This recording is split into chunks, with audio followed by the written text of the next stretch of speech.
name is Anne and this is Toby, and welcome to a Tobyknits Quilty Fun episode, whatever it is. If you're new to my channel, then welcome. Mondays I talk about knitting, Wednesdays is floss tube, and Fridays is quilting or sewing. Now, I have to say this is going to be a super duper idiotically small video today. Why? I've done no sewing. None. Well, that's not quite true. All I've been doing is sewing bags for my shop.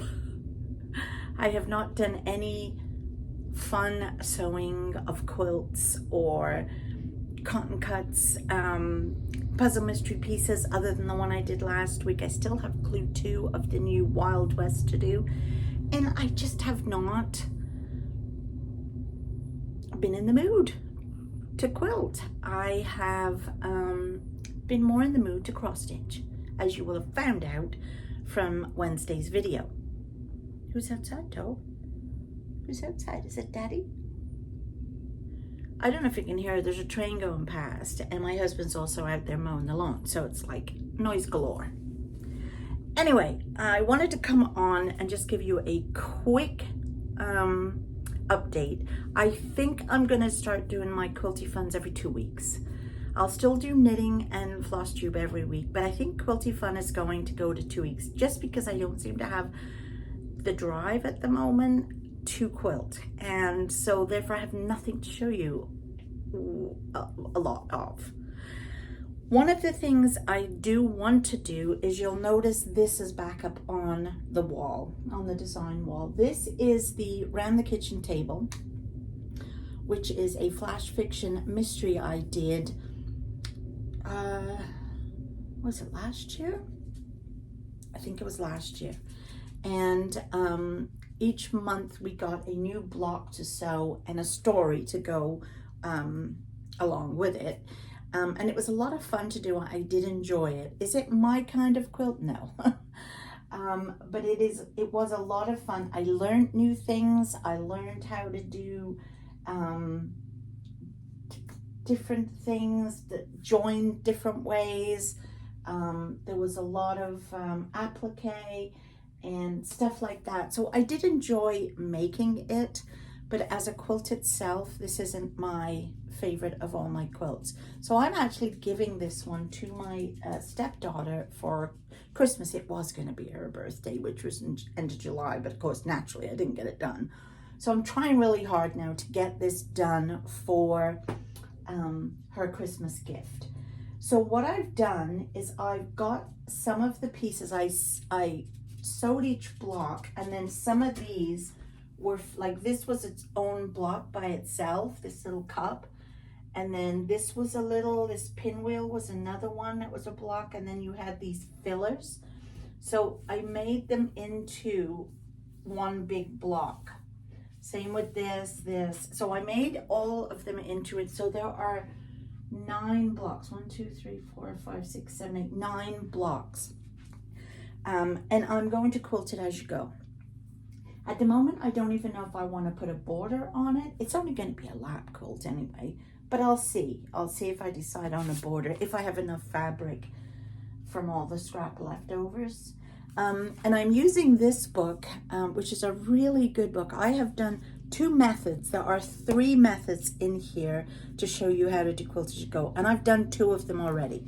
The first one I did was method number 2, where, oh, did I even do that one? Maybe it was method 3. I don't know.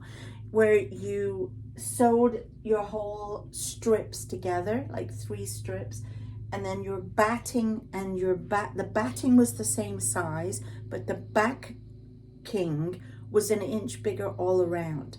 So then when you sewed each level together, each row together, there was a piece that you'd snip off, and then the other piece you would fold over the join on the back so you couldn't see the join.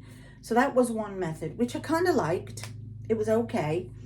Method number 2, which I did for the, what did I even do that one? Maybe it was method 3. I don't know. Where you sewed your whole strips together, like 3 strips, and then your batting and the batting was the same size, but the backing was an inch bigger all around. So then when you sewed each level together, each row together, there was a piece that you'd snip off, and then the other piece you would fold over the join on the back so you couldn't see the join. So that was one method, which I kind of liked. It was okay. Method number 2, which I did for the Cotton Cuts Carnival. And I'll put a link below, because I don't know how to do that fancy business in the air. I'll put a link below to where you can find that video where I show you how I put the whole quilt together from start to finish. And that method, I cut an extra piece for the back, and that got sewn on with the batting, the back, the front, and this extra little piece at the back. And then once those were sewn together, you folded that piece over to hide the joint. So that was that method. And it came out really well. So I enjoyed doing that one a lot. This method, I'm going to do method, I think it's number 1 in this book. What are you doing? He's always playing in the bin. And there's nothing in the bin except scrap fabric. There's no cookies, there's no treats, there's no nothing in there. So I'm going to do block to block assembly. This one is called. So what I'm going to do is I'm going to just take the batting, not the backing, just the batting, cut it the same size or maybe ½ an inch bigger than the block, and do my design. And my design is just going to be the usual ziggy-zag thing that I do, which is not really a ziggy-zag. It's a wavy line, but I always call it a ziggy-zag with a straight stitch. So I'm just going to do that with each one, and then join each of the rows together after each of the little business has been done. And then what you end up having at that point is your back. The back of the fabric will look like that. So you just press it open. So there's the backing, the batting, and your front fabric. And then at the end, you add, when you've got the whole thing sewn together, you then add the backing as one full piece. And the reason I want to do it that way is because this is what I'm going to use for the backing of this quilt. So it's flannel. So I want that to be cozy and comfortable for her, and I don't want extra seams everywhere. So this will just go on the completed piece as one whole piece. And at that point, you just then come down and sew, stitch in the ditch of each of the blocks. So it's very minimal. So I think that's what I'm going to do. I think that will be fun. So I will be doing these blocks each through the week. But like I said, I don't even know if I'm going to have enough to show you next week. So I'm going to leave next week off and come back every 2 weeks to show you my quilting. Plus, I want to get done Clue 2 of Wild West so I can get that. I have enough time in the 2 weeks to start this and do my Clue 2 for Wild West. So yeah. And then, of course, I've got a bunch of bags all cut out here ready to sew. Because, as you know, I need some cross-stitch bags. So this is going to be one of the fabrics. Is that not cute? And I have no more of this fabric. I'm very sorry. So this is just for me. This is just a purely for me bag. And the other bag I have cut out, which I should have enough fabric to make 2 more, is this one. Isn't it a cutest? These are the Rendale birds. Oh, I love it. So that's going to be for my Christmas Robin cross stitch that I hope you're all joining me in our mystery stitch along. So yeah, so that's my plan. I'm gonna make some bags for my cross stitch and start quilting that and work on Clue 2 of the Cotton Cuts Wild West in the next 2 weeks. And then I'll show you all my progress then.